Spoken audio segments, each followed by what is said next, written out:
verse 1. 1 Samuel chapter 17, verse 1. Now the Philistines gathered together their armies to battle, and were gathered together at Socoh, which belonged to Judah, and pitched between Socoh and Azekah in Ephes Dammim. Please, I want you in your Bible, underline where the Philistines gathered. Notice it says, where did they gather? They gathered at where? Where is Socoh? So it's like you say Winnipeg belongs to which province? Good. So they gathered at Socoh, which belonged to where? So that means they gathered at the territory that is Judah. They gathered at a territory of praise. I take it again, because this is a very long text. Please, for you to understand the message I'm preaching, you may have to read the whole chapter. But if I can just take this one verse. They gathered at the territory of your praise. They gathered at a place where you were supposed to shout. They gathered at a place where you're supposed to sing. They gathered at a place where you're meant to worship. They gathered at a place where you're supposed to give thanks.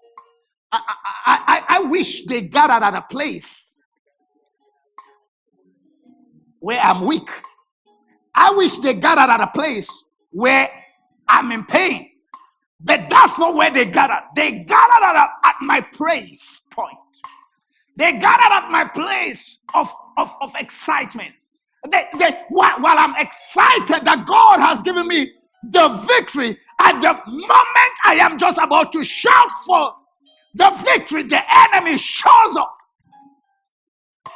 Gathering at the same place. I don't know if there is anyone that has ever felt that in life. You say, Pastor, what are you talking about? I've sent you the message already. Battling for your territory.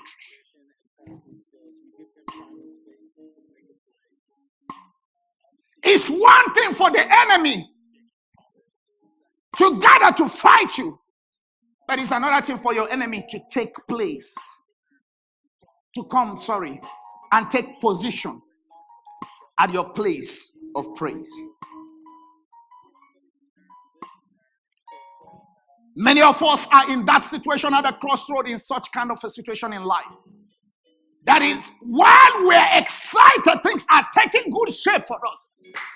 At that point of height of excitement, that we have a low.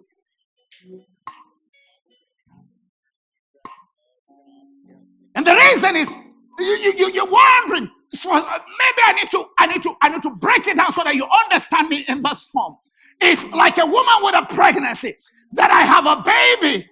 I'm carrying a baby. I'm excited. I've been waiting for this pregnancy for a very long time. And thank God I'm pregnant. But while I'm pregnant, I carry the pain of carrying the baby. If I know carrying this pregnancy will cause me to vomit each time I eat, maybe I need to reconsider. If I know carrying this baby will cause me to go through the pain of the labor, maybe I may have to consider. It's like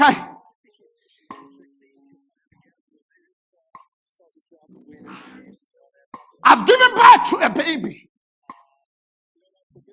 But at the point of giving birth, the enemy attacked the baby. You say, Pastor, what are you talking about? Please follow me from this journey. I'm excited that I have a baby. Everybody's celebrating. But few years down the road, I'm wondering why. Lord, why did you give me this baby?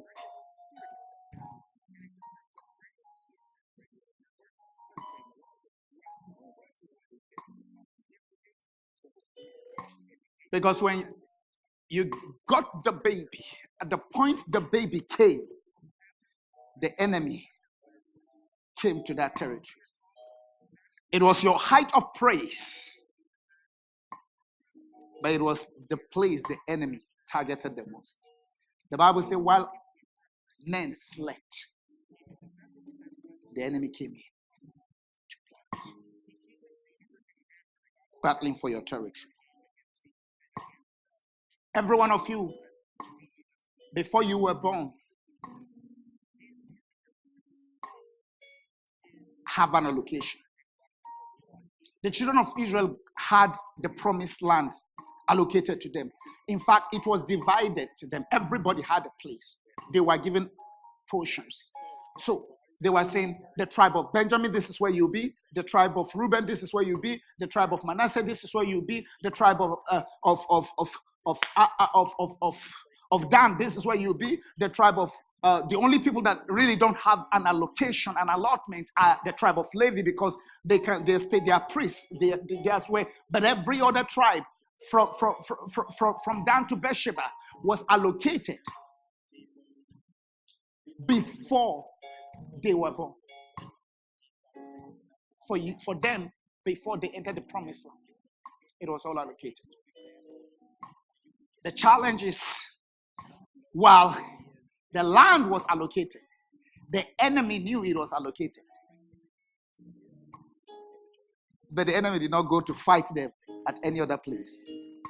The enemy went to the land of praise. Because if the enemy can attack your praise, he can attack your lift.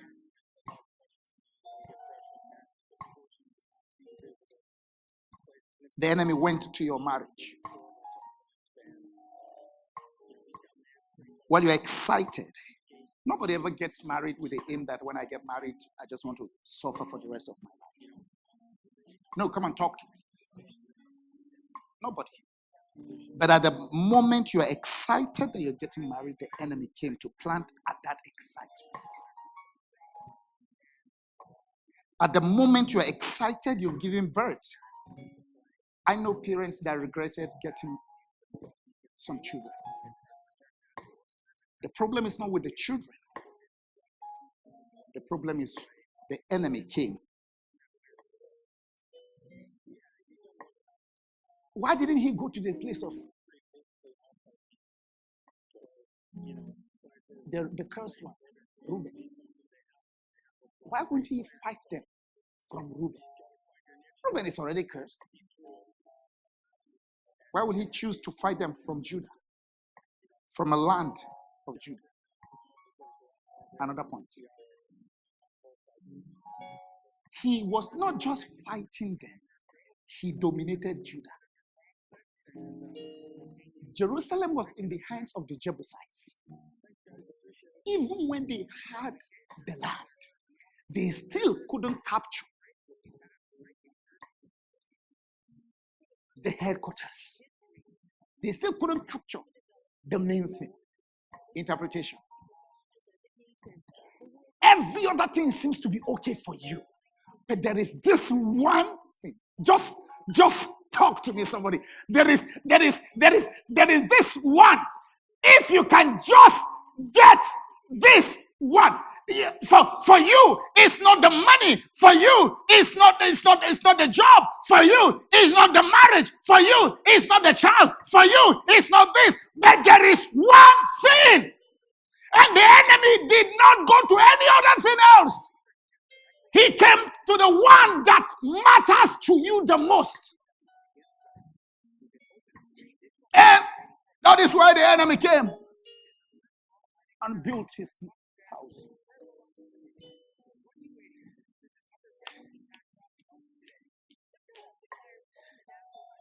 In life, ladies and gentlemen,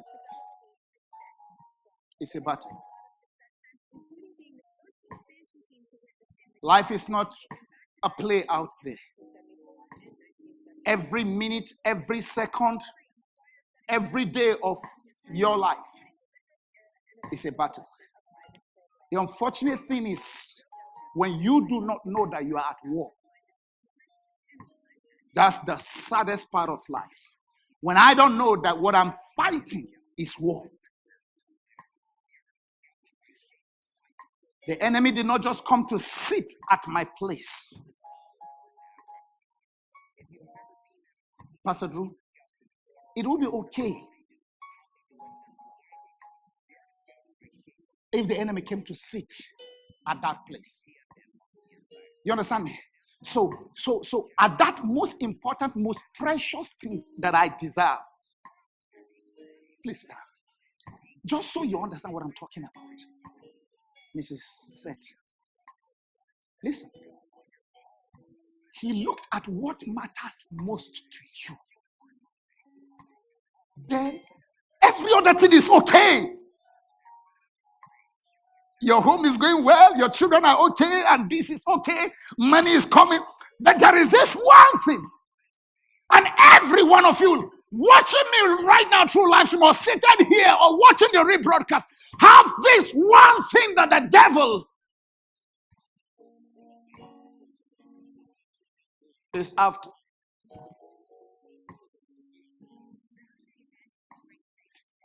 So Pastor Drew, he came. I wish you could have taken the other one. You could have taken the other one. Did you remember, is it Jephthah in Judges?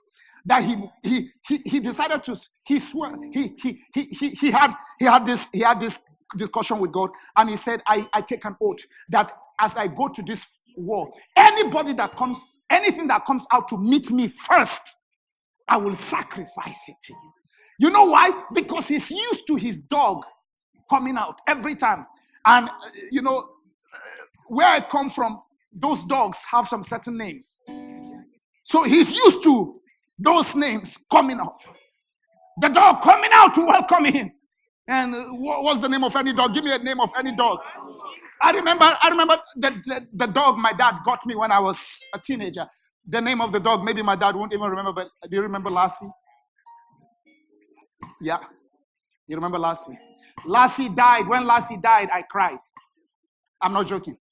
I cried. Lassie, I still remember when he died, I had to carry Lassie in a wheelbarrow.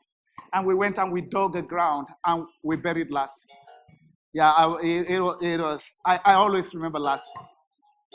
I always remember. And after Lassie, it's very hard for me to have another dog because I'm afraid they will die. But I'm looking forward that my daughter right now wants us to have a dog. So I'm looking forward that we may be able to get one. For those of you who don't like animals, if you don't like animals, let me tell you the reason. Let me tell you why I love Canada. If you are very mean and cruel to animals, you will be mean and cruel to people. Watch people who are mean and cruel to animals. That is a symbol of how they treat other people. That's a litmus test for how you treat people. If you cannot treat animals nicely. Anyway, that's a digression. But Lassie was supposed to come out. Lassie was supposed to come out to welcome him. And then guess who came out? His first precious, only, beautiful, wonderful, gorgeous, virgin daughter. Your only daughter. And he has reached the age that he can no longer produce. Selah. And his daughter came. He had already told God. And he cried, why you? Theologians up till today are still arguing there are two schools of thoughts. I'm a theologian in case you don't know. There's two schools of thought on that. God does not accept the sacrifice of human beings. Did he really sacrifice her? Should we take that literally? I didn't come here to teach you theology. Join our school of ministry. Let's debate that there. But we knew it was painful. Why would the enemy come to where it matters? Why didn't the dog come out? Why didn't your money come out? Because if it's your money, you can make another money again. But the enemy came in, Pastor Drew, sat at where matters to you the most. Now, I wouldn't be preaching this message if the enemy is just sitting there and doing nothing. But the reason why I'm preaching this message is that the enemy discovered your territory, but then did not go for any part of your territory, went to the best part of your territory and sat there. But the enemy did not sit alone. The enemy hired a giant by the name of Goliath. Ask every theologian, Goliaths, Philistines are hired. Goliaths are giants. Goliath is a giant, and giants, we are told, are not human beings physically with us. You can go to Genesis chapter 6, verse 4. It's from the result of the fallen angels. You can go to Numbers chapter 13, verse 33. That is where these guys saw them as grasshoppers. Sorry, as they are grasshoppers while they are giants. Now, the meaning is, I wouldn't want to, there are two Hebrew words, which I didn't really come to bother you with the Hebrew words, but one of the meaning of a giant is strong, is powerful. Another meaning is mighty, but the one that caught my attention is giants. The Hebrew meaning of a giant is fallen. Somebody who has fallen. And what he's talking about is that usually giants are product of fallen angels who had sex with women, and the offsprings are giants. I remember the movie you normally watch. Go ahead, Nikki. What is the name of the movie? You said it. Come and help me. Hercules. The son of who? Zeus. Is Zeus. It's a Greek word. Zeus. Good. Fair. And then guess what? But because they are from the other place, they use an advantage. So they brought in Goliath. They brought in Goliath to sit. No, sorry. The enemy is sitting at your place, but now brought in Goliath. Please, my brother, come and help me quickly. Thank you.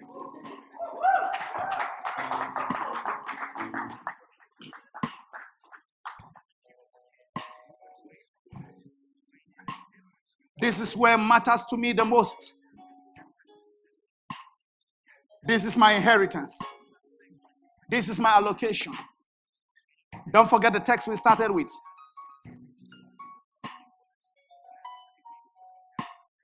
I have already provided a place for you. I have provided a place for you. Every one of us in this place have an allocation from heaven. Whether you are there or not is not up to heaven now. It's up to you. But heaven has already released it. And the enemy has discovered it. The enemy went to the nerve center, the headquarters of what really matters the most. And guess what? Went and sat there. But the enemy did not sit there alone. Hired somebody by the name of Goliath. And Goliath now decided to listen. It's one thing for the enemy to hire Goliath. It's one thing for Goliath to be there. But it's another thing for Goliath to come out and to taunt you.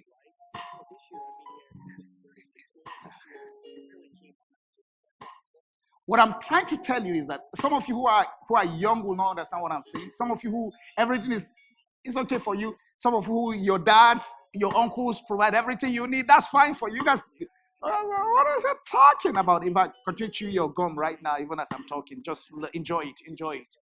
But there are some people who life have happened to them, battered them, shattered them, attacked them where it matters. But it's one thing for the enemy to sit.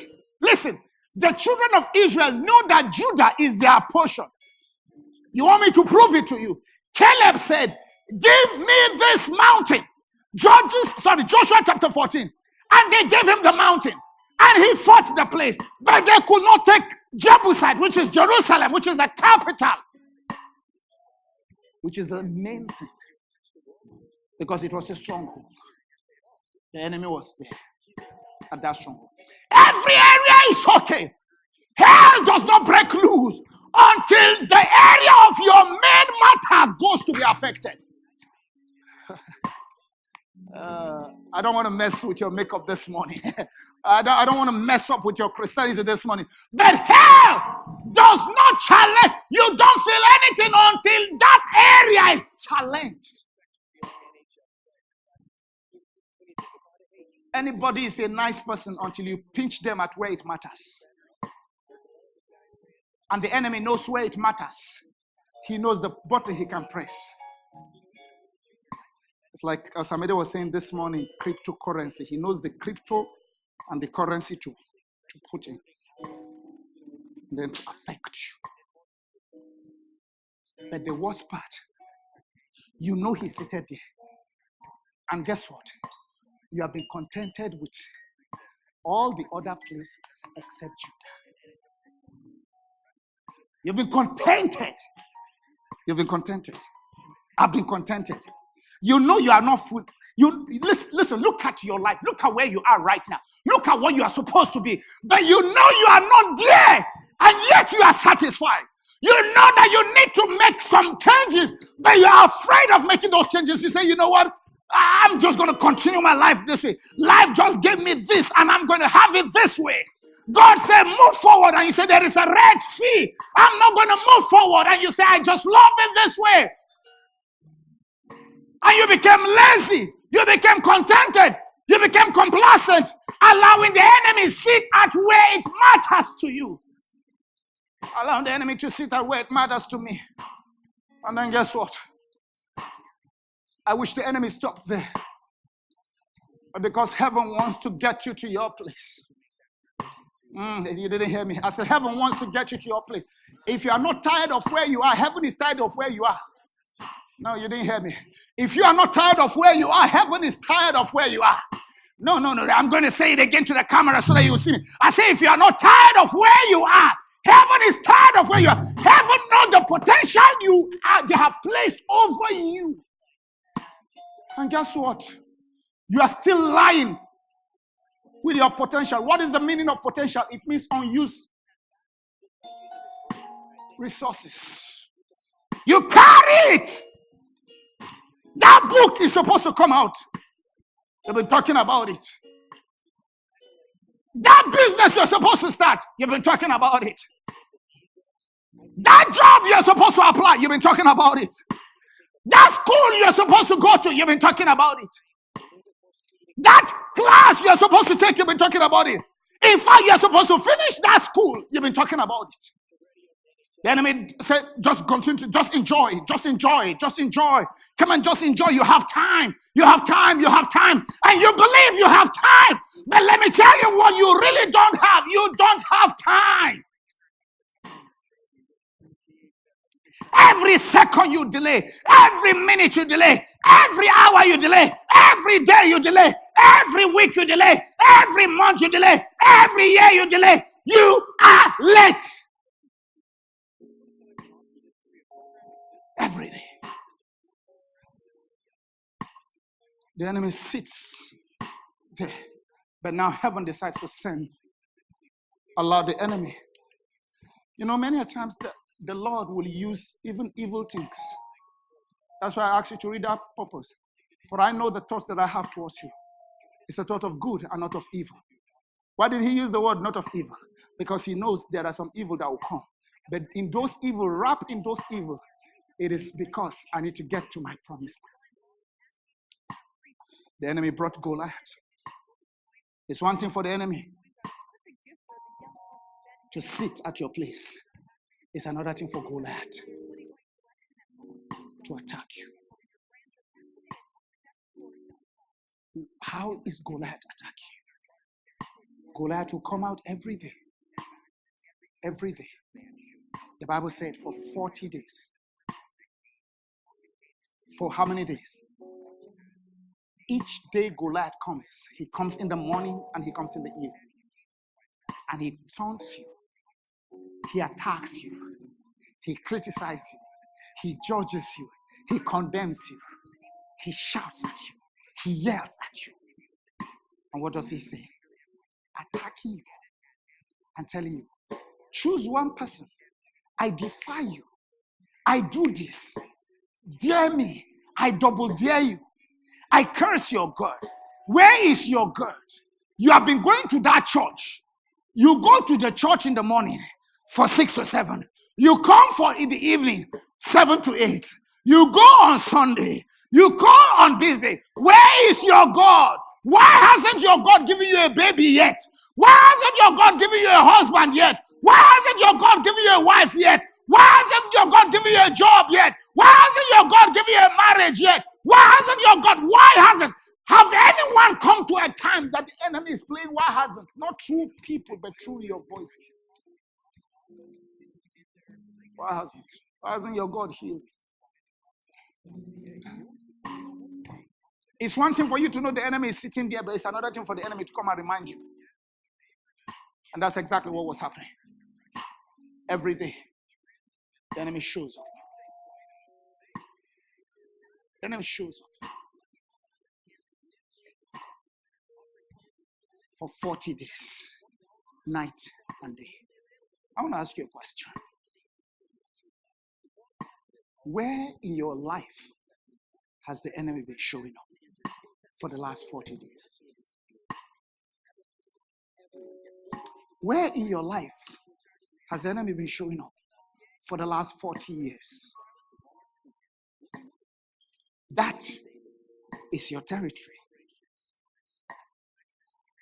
That is your place. And the enemy is making sure you don't have a praise, no voice to sing. And guess what? You're contented. Each time he shows up, you all hide. Until one day, somebody by the name of Anastasia came the scene. Very young, innocent, gorgeous and beautiful. Minding her own business, but knew that the promise has been given. And life took Anastasia to the battle place. And guess what? At that day, Anastasia had Goliath attacking. And when Goliath came, everybody ran. All these people. All of them ran back to their seat.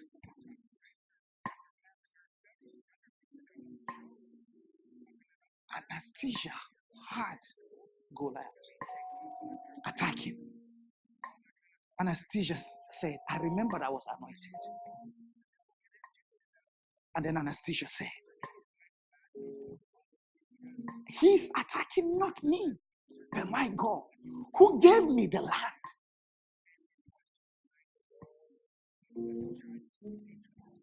And don't forget, the land is here. The people are here, seated at what belongs to. Let me break it down for you. Have you ever been somewhere and see somebody sit at your seat in that office and you know it's your seat? You qualify for that office. I'll never forget my own personal testimony. I applied for this position here in Winnipeg. We all applied for it as a coordinator position. And then all of a sudden, they gave somebody, but they called me and said, can you settle for a case manager? Now, where I was coming from, case manager is big. But I knew I applied for the coordinator, to work under the coordinator. The coordinator knew I applied for the job. But then the worst part is that the coordinator knew that I'm qualified for the job, and the coordinator is not qualified for the job. And then the worst part is that the coordinator actually comes to me for help on what they're supposed to do.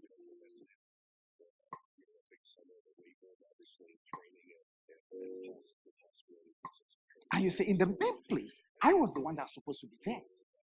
But you got it. It's not okay that you got it. Now you are coming to me for help.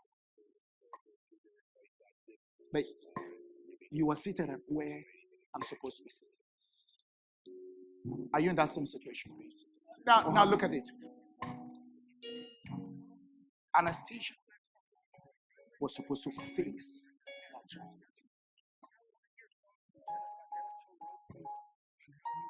That was taunting her. I wonder what he's taunting you. I wonder what he's taunting you. I wonder what is challenging you. I wonder what is attacking you. I wonder what is pinching you. I wonder what is paining you. But it's one thing for it to be. It's another thing for the enemy to use it against you.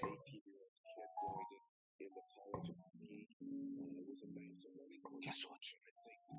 When Anastasia asked, who among the three of you is the oldest? And this is the oldest. So guess what? So the oldest, which is Eliab, right? Eliab was the oldest because there were three of them. So this is David.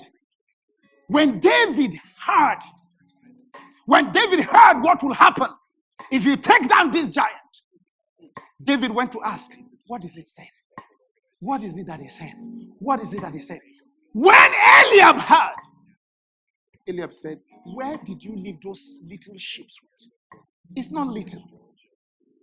But why was Eliab mad? Two reasons. One, Eliab knew that David was anointed because he was anointed among his brethren. Do you know what it means for you to withstand jealousy when people know you are supposed to be the one? They are supposed to be the one, but you are the one.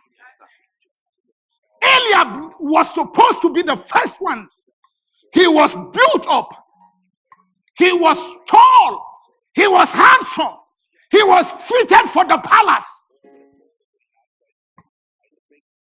And the Lord bypassed him. Bypassed all of them. And went. It did not affect the two of them because they knew the tradition. The firstborn is supposed to get the title. It went to a boy who was not originally their mother's son. It went to David. David was a son of an illegitimate wife. It was believed that it was one of those nights when the dad was drunk that slept with somebody. And David came into being. In case you don't know the history of David. David was not part of their tribe. The same dad, but different mom. And Eliab was angry. So that's one. He knew. And two, why was he angry? Because he knew the prophecy. Hello? A king is supposed to lead his people to what? But Saul was hiding like the rest of them. And now David is about to attack. Eliab knew the testimony. He knew when David attacked the lion. He had the testimony. Listen, when you kill a lion with your bare hand, the news will travel. No. There is no Facebook. There is no Instagram. There is no Snapchat. But there is what is called human face. When you kill a lion, the news will do what? Will travel. My time is out here. When you kill the lion, the news will travel. The next, they discovered he also killed a bear. So Eliab knew what this boy is made of. Be careful with the Eliabs around your life. You have a giant that is attacking. Instead of Eliab and David from the same father to come together, to reason together and say, I know you are my younger brother. I'm going to root for you. I'm going to root for you. I'm going to support you. I'm going to encourage you. I am not qualified to go there. but I have what it takes for you to get there. Shadabosata. It was like Naomi. Naomi said, I am no longer ready to marry Boaz. I cannot. I'm not qualified. But I know you are Ruth. And if I can encourage you to marry your Boaz, I wonder what it would be when we can encourage each other, when we can be around each other, when rather than tearing each other up, we can be around. United we stand, divided we fall. We all have a giant that is attacking us, but we are facing each other. Majoring on the minor, minoring on the major. We all want to get to our destiny. We all know that me and you are supposed to be here, but there is this giant. In case you're wondering, what did I come to preach for today? I didn't come to preach for that your territory. I came for you to attack your giant. Because when you get your giant, just one, the territory will come after you. But the challenge is that there is a distraction. The distraction is called Eliab. I wonder what partnership can do to you. I know that business. Please, let's go back to business. This is not entrepreneurship classes. But let's go back. Apple, how many people started it? How many people were founders of Apple? Microsoft, how many people? And they had a partner that helped.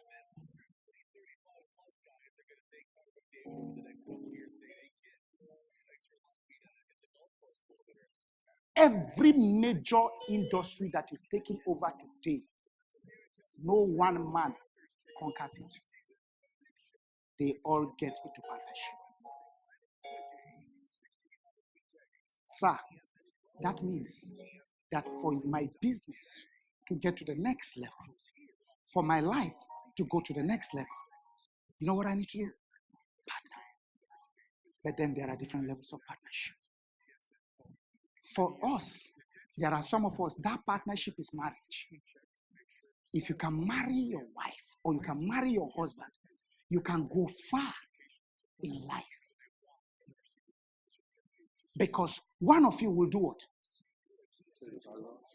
Two of you.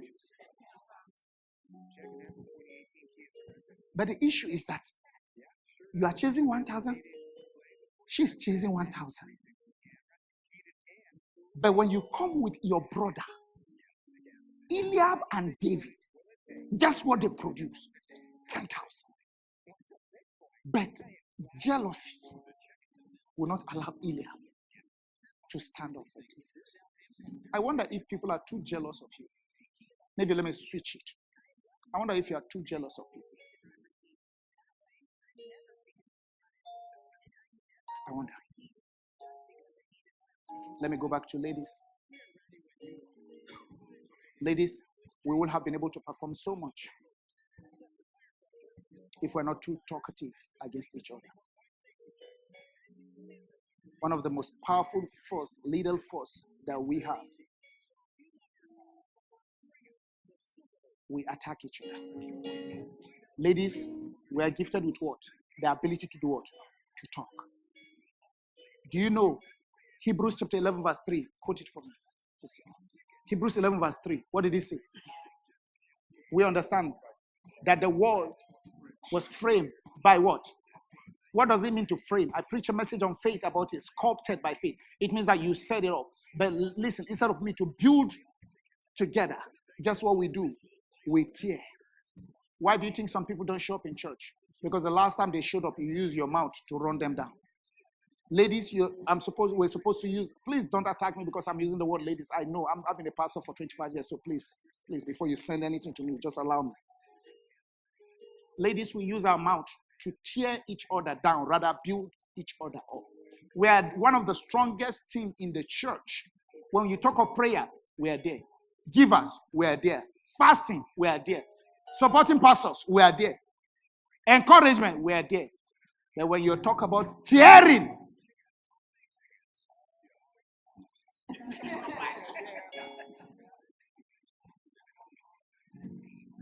we tear.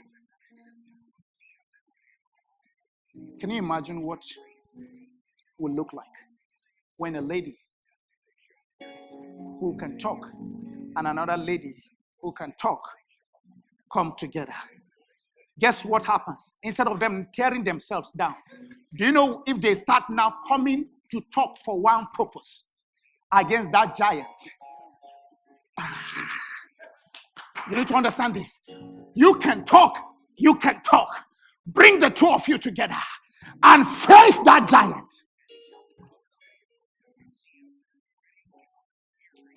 You want to know the power of women? Let this church finish right now and let all the men go and let women stay to pray. You want to see a prayer answered quickly? That's why when you offend your wife, make sure, sorry, you are a wife, so I don't know why I'm talking to you. When you offend your wife, make sure you settle it before she go on her knees. Because she can talk more than you. And heaven listens to anybody. No, what? Is it not true? Is it not Bible? When you make sure, that's why, listen, apology does not mean you are wrong. It means that I value the relationship. Not that I am apologizing to you. So when I apologize to my wife, does not necessarily mean that I'm wrong. She is actually wrong. But I'll still say sorry because I value the relationship. I know I have a giant to face. And why can I fight you? When I'm fighting, it's like burning a candle from two ends. So when your wife, please, for those of you who are not married, men, those of you who just got married, Edwin, listen to this. Quickly apologize. She is right. She is right. Pastor John, she is. You know why? Because if she goes on her knees, I know where you guys are going. I know you think that it's on scriptures. I'll prove it to you.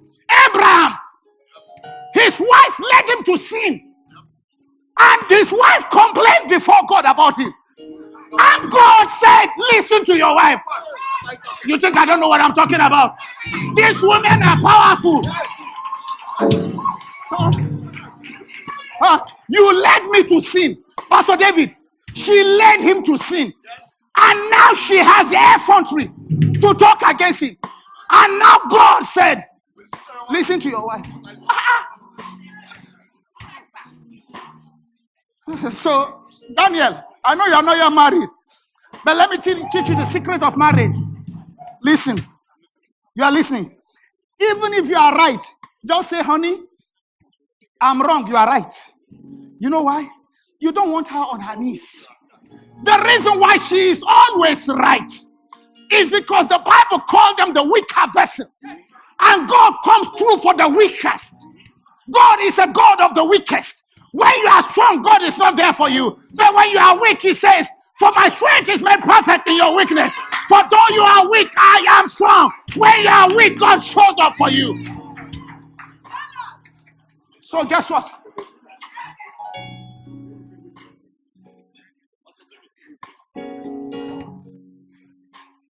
There is that Goliath to face.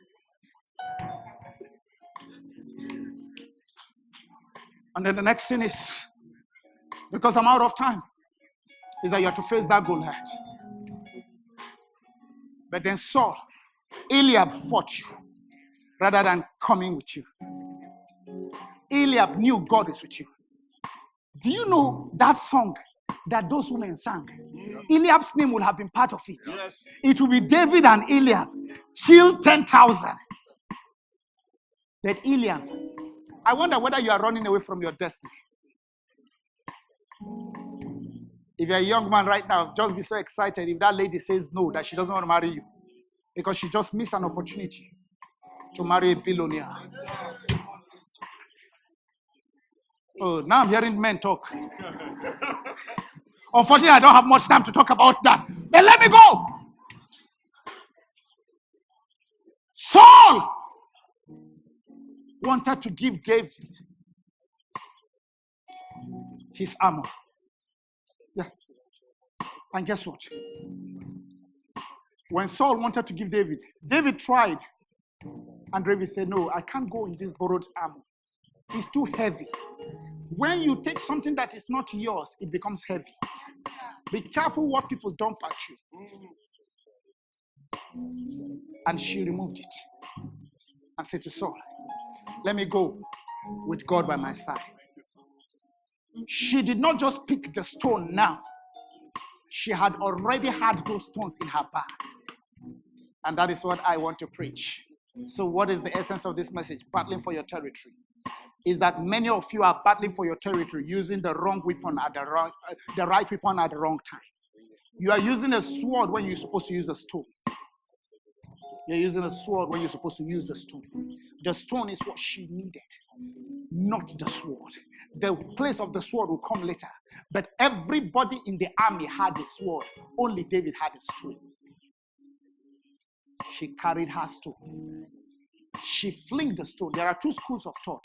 Because Goliath is totally dressed, and the only part, I wanted to get somebody dressed up in a balaclava, a toque, and everything, but I discovered that if I get them to dress up like that, because I am trying to get a military regalia like that, which I couldn't get.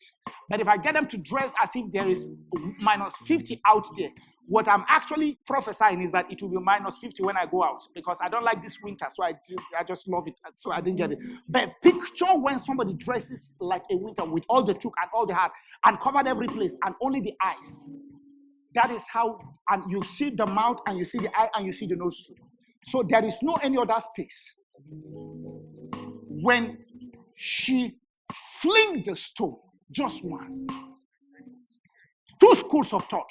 One said it came directly and it hit in the eye and the thing sank. How is that possible? God. I know the Jews trained themselves, Judges chapter 20. They can cut a piece of a hair with a stone. They are trained. However, another school of thought said the Holy Ghost was behind the stone, so that the stone landed on the metal and pressed the metal inside, because it no longer became it was no longer the battle of men, it became the battle of the gods. And when the stone pressed it, this giant